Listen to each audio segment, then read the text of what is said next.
memilih kita menjadi umat Nabi Muhammad dan melahirkan tokoh-tokoh yang menghabiskan umur mereka untuk mengkaji, meneliti, meriset tentang sosok manusia terbaik sepanjang masa yang bernama Sayyiduna Muhammad. Para muhaddisun, mereka berlomba-lomba meneliti, mengkaji, mengsurvei, observasi tentang sosok manusia terbaik Sayyidina Muhammad SAW. Para ulama mengatakan mengkaji pribadi Nabi itu muncul 5 ilmu yang berharga. Yang pertama, kalau berbicara tentang Nabi Muhammad SAW, ada ilmu yang pertama namanya ilmu syama'il. Ilmu yang membahas tentang fisiknya Rasulullah dan karakter Rasulullah SAW. Ilmu syama'il. Di situ dibahas akhlaknya Nabi SAW. Dibahas tentang fisiknya Rasulullah SAW. Dibahas tentang sifatnya Rasulullah SAW.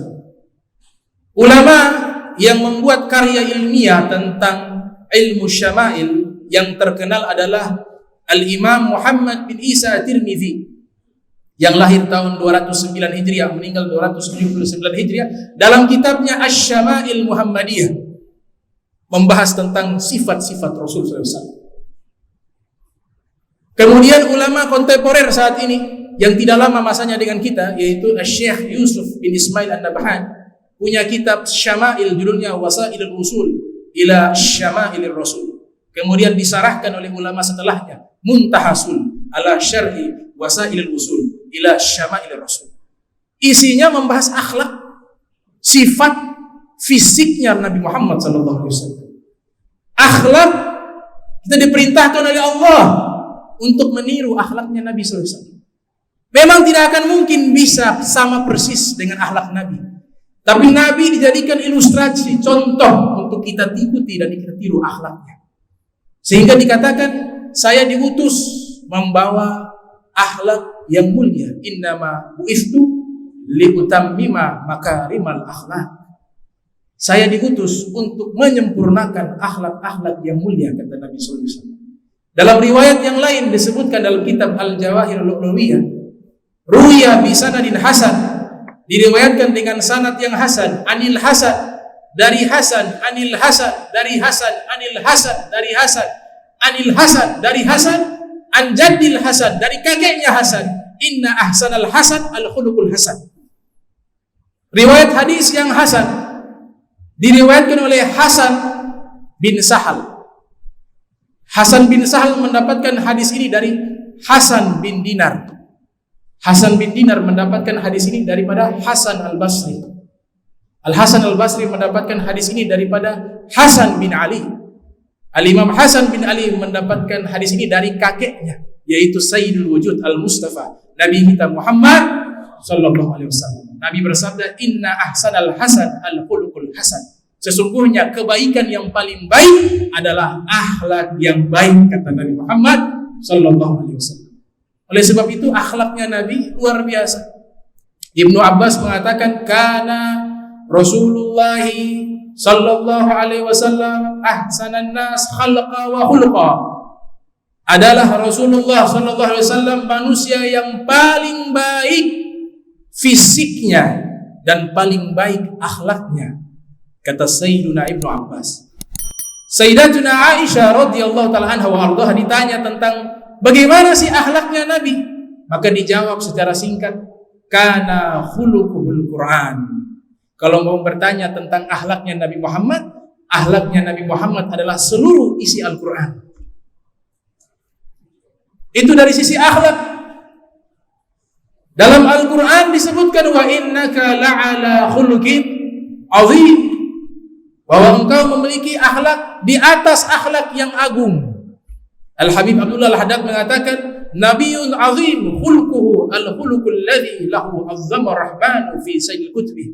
Nabi Muhammad, Nabi yang agung, yang dimana Sang Penyayang Allah telah memuji akhlaknya di dalam Al-Quranul Karim. Makanya kalau kita muji Rasul SAW, itu tidak bisa mencapai puncak pujian kepada Nabi.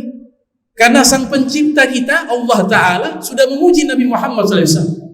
Kayaknya disebutkan oleh seorang sastrawan, ara kulla madhin fin nabi mukassira wa in balagal musni alaihi wa aktsara idza asna Allah fi azizi kitabihi alaihi fama miqdaru ma yablughul wara. Dikatakan seorang sastrawan bahwa sesungguhnya Rasul sallallahu alaihi wasallam telah dipuji oleh Allah Subhanahu wa taala. Maka aku melihat pujian yang kita lakukan, yang kita karyakan, yang kita berikan dan persembahkan kepada Nabi Muhammad, maka itu sebenarnya tidak ada harganya hakikatnya. Setinggi apapun hakikatnya, pujian kita tidak ada harga, tapi dibalas oleh Allah ketika memuji Nabi. Karena kenapa? Karena Nabi katakan kepada Hasan bin Sabit, "Ya Hasan, uhjuhum wa ruhul qudus ma'ak." Hadis riwayat Ahmad bin Hanbal. Lahir 164 Hijriah, meninggal 241 Hijriah. Nabi katakan, "Ya Hasan," beliaulah sastrawan yang membela Nabi Muhammad SAW. "Ayo, lawanlah orang-orang Quraisy dengan syair-syairmu. Maka Ruh Kudus, malaikat Jibril akan bersamamu." Jadi memuji syair, kita mengukir, membaca, mempersembahkan pujian kepada Nabi SAW, ada ganjaran di sisi Allah. Minimal malaikat Jibril hadir bersama kita. Kalau malaikat sudah hadir, mereka tidak diam. Tapi kenapa? Mereka akan yastaghfiruna lahum. Mereka akan beristighfar kepada mereka yang hadir di majlis menyebutkan nama Nabi Muhammad sallallahu alaihi wasallam. Ini ilmu syama'il. Jadi kalau akhlak luar biasa. Ilmu syama'il juga membahas tentang ciri-ciri fisiknya Nabi Muhammad SAW. Disebutkan di dalam tafsir Jalalain yang disusun oleh Al-Imam Suyuti dan Imam Jalaluddin Al-Mahalli yang lahir 849 Hijriah, meninggal 911 Hijriah, diriwayatkan dalam tafsir Jalalain, utiya Yusuf nisfal jamal wa utiya Rasulullah sallallahu alaihi wasallam kulla kamal. Nabi Yusuf diberikan separuh keindahan. Nabi Muhammad sallallahu alaihi wasallam diberikan seluruh keindahan. Kalau kita membaca surat Yusuf, ada kisah di mana wanita-wanita ketika memandang wajahnya Nabi Yusuf terhipnotis sehingga tidak sadarkan diri. Jari mereka terpotong-potong dengan pisau, tapi tidak merasakan sakit. Kenapa demikian? Terbius oleh ketampanan Nabi Yusuf alaihissalam. Tapi kalau Nabi sallallahu alaihi wasallam jauh lebih tampan dari Nabi Yusuf. Kenapa tidak ada riwayat yang menceritakan wanita-wanita ketika memandang wajah Nabi Muhammad sallallahu alaihi wasallam mereka memotong jari-jarinya? Tidak ada satu riwayat yang menjelaskan hal itu. Kenapa demikian? Karena ketampanan Nabi Yusuf, di situ masih ada fitnah yang bisa dikonspirasi oleh syaitan. Dan ketampanannya masih mampu orang memandang. Tapi ketampanan Nabi Muhammad SAW diberikan haibatu jalaliyah, wibawa keagungan, sehingga bukan hanya para wanita. Kalau para wanita tidak sanggup memandang wajah Nabi Muhammad, bahkan para lelaki pun tidak sanggup memandang wajah Nabi Muhammad SAW. Ketampanan beliau Allah jaga dari fitnah.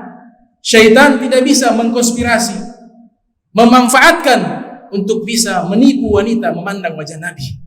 Daripada saking indahnya, saking sempurnanya wajah Nabi Muhammad sallallahu alaihi wasallam, sehingga dikatakan di dalam syair, walau niswatu yusufa la ra'aina jamalahu la atharna taqti'al qulub alal aidi.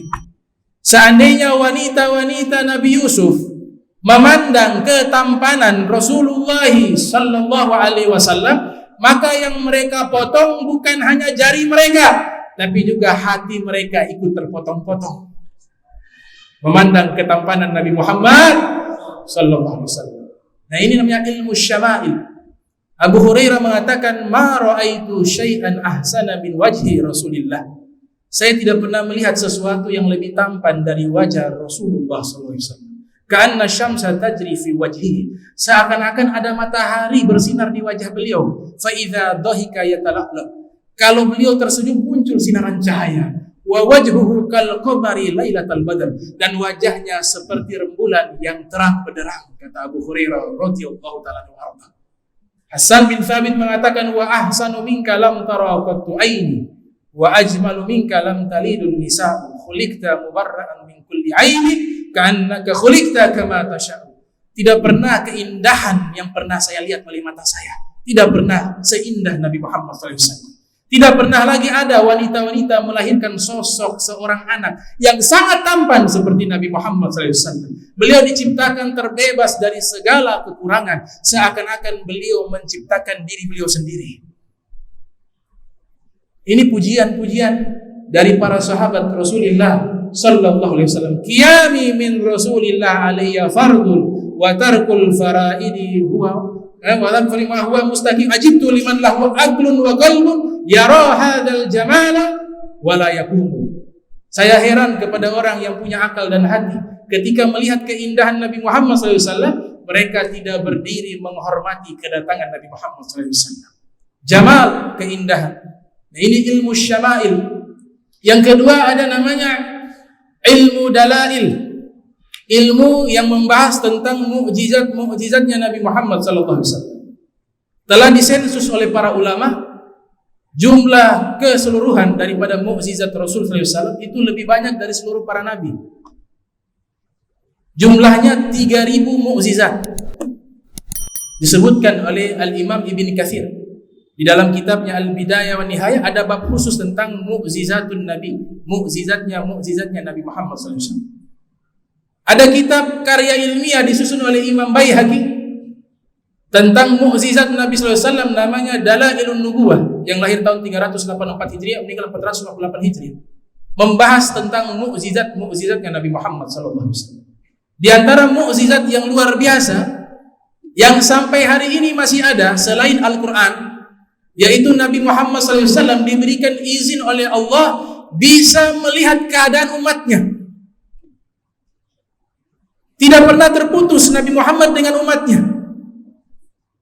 Oleh sebab itu di dalam hadis Nabi mengatakan, tu'radu alayya a'malukum in wajadtu khairan hamidullah wa in wajadtu ghaira dzalik istaghfartu lillahi lakum, atau kama qala Rasul sallallahu alaihi wasallam. Nabi bersabda bahwa amal kalian itu dipresentasikan di hadapanku. Kalau aku dapati amal kalian baik, aku bersyukur kepada Allah, aku memuji Allah Subhanahu wa ta'ala. Namun jika aku temukan amal kalian penuh dengan dosa, aku Nabi Muhammad orang pertama yang meminta ampun kepada Allah atas kalian yang melakukan dosa. Ini mukjizat, tidak terputus, tidak terhalang. Makanya dikatakan oleh para penyair dalam kitab Adabuddin wa Dunya bahwa orang yang cinta walaupun jauh akan dekat, tapi orang yang dekat tapi tidak cinta maka akan jauh. Begini keadaan kita dengan Nabi Muhammad SAW. Sehingga disebutkan di dalam kitab Al-Azkar An-Nawawiyah, dan sekarang kitab ini sudah diotak-atik. Jadi ada bab tentang ziarah ke makam Nabi, kemudian tawasul. Sebagian cetakan dihapus. Di dalam tafsir Ibn Katsir kisah ini juga ada, tapi sebagian cetakan menghapus karena tidak sesuai dengan ajaran mereka. Dihapus bab tawasul. Padahal ada, kalau kitab aslinya ada di kitab Al-Azkar. Kitab Al-Azkar An-Nawawiyah ini karya daripada Imam Nawawi Ad-Damiski yang lahir 631 Hijriah, meninggal 676 Hijriah. Kemudian di dalam tafsir Ibn Katsir yang lahir tahun 700 Hijriah, meninggal tahun 774 Hijriah. Sehingga Imam Taqiyuddin As-Subki mengarang kitab tentang ziarah kepada Rasulullah SAW, membahas tentang tawasul, satu jilid penuh membahaz tentang tawasul dan sampainya salawat dan salam kepada Nabi Muhammad SAW ketika beliau berada di dalam kuburannya. Kemudian yang ketiga, ilmu yang membahas tentang sosok Nabi Muhammad SAW, namanya ilmu fadail, ilmu tentang keutamaannya Rasulullah SAW. Kitab yang mengkaji tentang ilmu fadail diantaranya karya daripada Al-Imam Ibnu Zawzi Al-Bughdadi. lahir 510 Hijriah, meninggal 597 Hijriah. Nama kitabnya itu Al-Wafa bi Fadailil Mustafa. Juga karya daripada Syekh Yusuf bin Ismail An-Nabhani. Judulnya Jawahirul Bihar fi Fadailin Nabil Mukhtar. Kemudian yang keempat, ilmu khasais, membahas tentang keistimewaan Nabi Muhammad SAW. Kurang lebih ada 1000 keistimewaan Nabi Muhammad sallallahu alaihi wasallam. Di antaranya Rasul sallallahu alaihi wasallam kalau bangun tidur bersih, wangi. Gak ada itu tai mata. Gak ada tai hidung.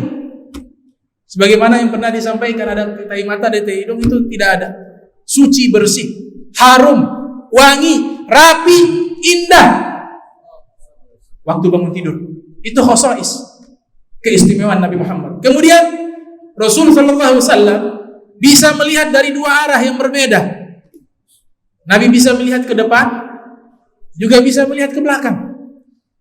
Makanya para sahabat diriwayatkan di dalam kitab-kitab hadis, ketika saf tidak rapat, Nabi habis salat mengatakan, rapatkan saf kalian, sawu sufufakum fa inna taswiyatas sufuf min tamami shalah. Karena aku bisa melihat dari belakang ada saf yang masih kosong, kata Nabi Muhammad SAW. Riwayat yang lain Nabi katakan, engkau punya ruku diperbaiki, engkau punya sujud diperbaiki. Rukumu belum benar, sujudmu belum benar. Dari mana engkau tahu ya Rasulullah? Padahal engkau posisinya sedang menjadi imam, menghadap ke depan. Kata Nabi, aku bisa melihat dari belakang sebagaimana aku bisa melihat dari depan, kata Nabi Muhammad SAW. Al-khosais. Yang ketiga, al-khosais beliau, Allah sterilkan makhluk-makhluk Allah untuk mengingkari beliau, untuk tidak patuh kepada beliau. Disebutkan dalam Musnad Ahmad bin Hanbal, ada unta liar berontak. Mereka coba menjinakkan, tidak bisa. Tiba-tiba Nabi Muhammad SAW muncul. Kemudian Nabi mengatakan, ada apa? Mereka katakan, ya Rasulullah, itu ada unta sudah liar, dia gila. Dia liar, dia merusak rumah-rumah warga. Maka Nabi Muhammad SAW masuk, menemui unta tersebut. Ketika unta tersebut sedang merontak, tiba-tiba Nabi muncul. Unta itu menatap wajah Nabi Muhammad. Dia menjadi jinak dan tunduk dan sujud di hadapan Nabi Muhammad SAW. Di antara khosais Nabi Muhammad SAW, tidak ada serangga yang lewat di hadapan Nabi Muhammad SAW. Tidak ada semut yang berani menggigit Nabi Muhammad. Tidak ada hewan apapun yang berani menyakiti Nabi Muhammad SAW. Bahkan dikatakan dalam kitab Nawadir bahwa keturunan Nabi Muhammad Allah haramkan binatang buas memakannya. Kenapa? Karena di situ ada tetesan darah Nabi Muhammad SAW. Hewan buas jangan dipraktik. Ya. Tidak datang di kebun binatang ada kandang singa, mentang-mentang dia zuriyah Nabi, dia masuk. Singa itu belum dikasih makan 1 minggu. Akhirnya balik lihat di kandang sudah hilang. Tahu-tahu sudah ada di mulut singa, sudah dimakan oleh singa. Jangan diuji coba, tapi diyakini saja. Kecuali dalam kondisi tertentu, ya sudah bismillah. Memang nyasar di hutan ketemu singa, ya sudah bikin diri berani sudah. Ya. Nah ini namanya khosais. Kalau khosais saja kita bahas gak habis-habis, ada 1000. Ada 1000 keistimewaan Nabi Muhammad SAW. Makanya aneh kalau kita memuliakan Nabi Muhammad, kita mengagungkan Nabi Muhammad, kok orang Islam sendiri melarang, mengatakan ekstrim di dalam mengagungkan Nabi. Ekstrim di dalam mengagungkan Nabi itu tidak dilarang. Yang dilarang mengatakan Nabi Tuhan, itu saja. Disebutkan dalam kitab Burdah Al-Imam Al-Busiri. Khosais. Kemudian yang terakhir adalah yang kelima, yaitu ilmu sirah an-nabawiyah. Membahas tentang biografi kehidupan Nabi Muhammad SAW. Dijelaskan, ini kitabnya banyak. Ada Sirah Ibn Hisham, ada sirahnya Abul Qasim As-Suhaili, ada sirahnya Ibn Kathir, ada sirah yang terbaru Said Ramdan Al-Buti, Fiqh Sirah An-Nabawiyah, Ada sirahnya Sofiur Rahman Mubarak Furi, namanya Ar-Rahiqul Makhtum, dan banyak kitab sirah itu membahas biografi hidupnya Nabi Muhammad SAW. Dan yang luar biasa, Nabi Muhammad ketika lahir ke dunia itu sudah ada tanda-tanda mukjizat akan kebesaran Nabi Muhammad SAW. Ulida Rasulullah SAW mustaqbilal kiblah. Kata Imam Ahmad Zaini Dahlan dalam kitab Sirah Nabawiyahnya, dilahirkan Nabi Muhammad SAW menghadap kiblat. Menghadap kiblat. Rafi'an ra'sahu ila sama, mengangkat kepalanya ke langit. Melihat ke langit sebagai bentuk ketinggian, pangkat Allah, bukan tempat. Sayyidina Ali bin Abi Thalib mengatakan, kalau makna bersemayam di atas ars adalah Inna Allah Ta'ala khalaqal arsh izharan li qudrati wala makanan li zati. Allah ciptakan ars itu untuk menunjukkan kebesaran Allah, bukan sebagai tempat menetapnya Allah Subhanahu wa Ta'ala. Wadi'an yadayhi 'alal ard, dalam keadaan sujud kepada Allah Subhanahu wa Ta'ala ketika pertama kali lahir. Makhtunan masrura, sudah dalam keadaan tersunat, dan juga tali pusarnya sudah terputus. Walaisa alaihim min agdzaril wiladah syai', dan tidak ada kotoran ataupun darah sebagaimana lahirnya manusia-manusia biasa. Nabi lahir suci bersih, tidak ada darah, tidak ada bau busuk, tidak ada cairan-cairan nifas, suci bersih ketika Nabi Muhammad dilahirkan ke dunia ini. Qailan Allahu akbar kabira walhamdulillahi katsira wa subhanallahi bukratan wa asila. Di saat itu juga, di waktu dilahirkan Nabi Muhammad, Nabi bertakbir kepada Allah ketika masih pertama kali wujud beliau berada di dunia. Allahu akbar kabira walhamdulillahi katsira wa subhanallahi bukratan wa asila. Ini yang kelima. Yang terakhir, saya tutup. Tidak ada satu manusia di dunia ini, mulai dari Nabi Adam sampai nanti manusia terakhir di hari kiamat, yang ucapannya, perbuatannya, cara makannya, cara tidurnya, cara berjalannya, pakaiannya, sendalnya, ridanya, rumahnya, kasurnya, tempat minumnya, tempat makannya terdata secara rinci kecuali satu sosok manusia, yaitu Nabi kita Muhammad SAW. Tidak ada, bisa dibuktikan, secara ilmiah. Siapa yang bisa lengkap data-data kehidupannya seperti Nabi Muhammad SAW? Tidak ada. Ini mukjizatnya Nabi Muhammad SAW. Mukjizatnya Nabi Muhammad SAW. Oleh sebab itu para ulama dipilih. Ini ulama-ulama ahli hadis, orang-orang yang Allah pilih. Makanya Imam Syafi'i itu sekali baca sekali hafal. Ulama-ulama hadis terdahulu, saya pernah baca di Syiarul Alamin Nubala, Al-Imam Az-Zuhri menghafal Al-Quran kurang lebih 7 hari, 30 juz, 7 hari. Imam Syafi'i sekali baca hafal. Imam Sufyan Ats-Tsauri kalau lewat ke pasar tutup telinga. Kenapa? Takut kalau lewat pasar sedang hafal hadis, tahu-tahu lewat pasar ada orang ngobrol masuk ke hafalan. Dipilih oleh Allah otak-otak terbaik untuk menampung kemuliaan Nabi Muhammad. Sehingga Imam Bukhari lahir 194 Hijriah, meninggal 256 Hijriah, mengumpulkan hadis-hadis Nabi Muhammad SAW. Dari kitab Sahihul Bukhari, Al-Jami'u Al-Musnadu Al-Mukhtasar As-Sahih min umuri Rasulillah wa sunani wa ayyamihi. Datang berikutnya Imam Muslim, terkenal dengan nama Kutubu Sittah, kitab induk hadis, membahas ucapan Nabi, perbuatan Nabi, akidahnya Nabi, ilmunya Nabi, tafsirannya Nabi, akhlaknya Nabi, seluruhnya dibahas di kitab yang 6 ini. Imam Muslim lahir 204 Hijriah, meninggal 261 Hijriah, mengumpulkan hadis-hadis Nabi Muhammad SAW. Al-Imam Abu Daud mengumpulkan hadis Nabi, lahir 202 Hijriah, meninggal 275 Hijriah. Datang juga Imam Tirmidzi, lahir 209 Hijriah, meninggal 279 Hijriah, mengumpulkan hadis Nabi Muhammad SAW. An-Nasai lahir 215 Hijriah, meninggal 303 Hijriah, mengumpulkan hadis Nabi Muhammad SAW. Ibnu Majah, lahir 209 Hijriah, meninggal 273 Hijriah. Seluruhnya mengumpulkan hadis Nabi Muhammad SAW.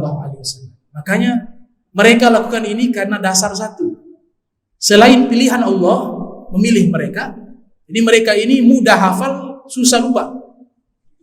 Kalau kita terbalik, susah hafal, mudah lupa. Hafal sudah susah, lupanya gampang.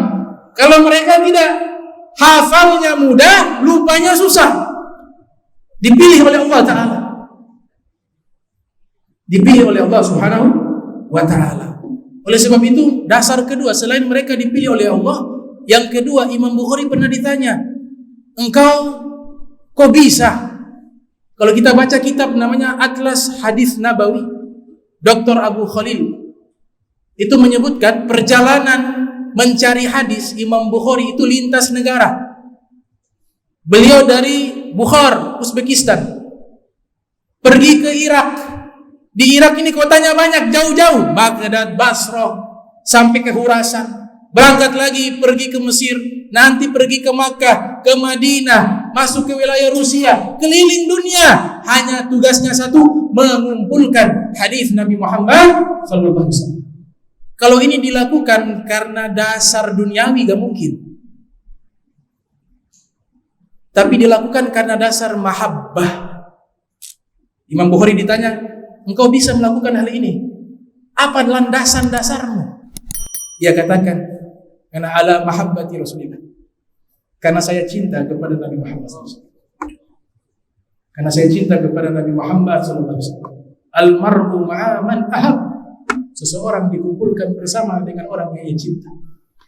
Ada satu syair mengatakan, An-Nabi sallallahu alaihi wasallam sakana al-Madinah fazala anha al-marad wa sarat mahrusatan bil malaikati. Fakaifa idza sakana qalbak.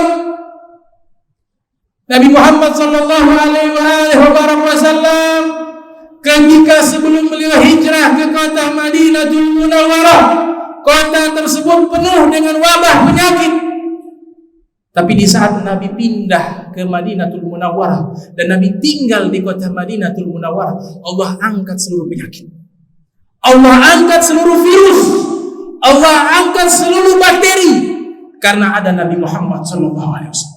Sumur-sumur yang kotor keruh yang ada di kota Madinatul Munawwarah di saat kedatangan Nabi Muhammad SAW, Nabi meludah dengan liur suci beliau, jatuh ke sumur-sumur yang keruh, sumur-sumur yang kotor, berubah menjadi bersih, menjadi suci, menjadi air yang indah, air yang mudah, air yang berkah, air yang membawa dawa, obat bagi orang-orang yang meminumnya, karena tercampur dengan ludahnya Nabi Muhammad SAW.